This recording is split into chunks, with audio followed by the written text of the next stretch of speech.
இடைவிடாத ஜெபத்தின் அவசியத்தை விளக்க நமது தேவனாகிய இயேசு கிறிஸ்து கூறிய நள்ளிரவில் நண்பனின் உவமை Parable of the Friend at Midnight.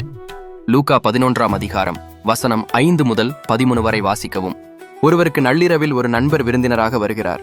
அவரிடம் கொடுக்க வீட்டில் உணவு இல்லை. அந்த நபர் மற்றொரு நண்பரிடம் சென்று, 3 அப்பங்களை எனக்கு கடனாக கொடு, என் நண்பன் ஒருவன் பயணமாக என்னிடம் வந்திருக்கிறான் என்று கேட்கிறார்.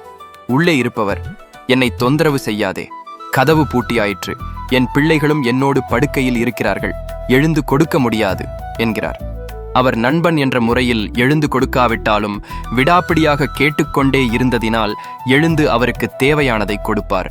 கேளுங்கள், தேடுங்கள், தட்டுங்கள், நாம் தேவனிடம் விடாமுயற்சியுடன் ஜெபிக்க வேண்டும் என்பதை இந்த உவமை வலியுறுத்துகிறது. ஒரு நண்பனே தொந்தரவு பொறுக்காமல் உதவி செய்யும் போது அன்பு நிறைந்த பரமபிதா தம்மிடம் கேட்பவர்களுக்கு இன்னும் அதிகமாக நன்மைகளை செய்வார் என்று இந்த உவமை விளக்குகிறது.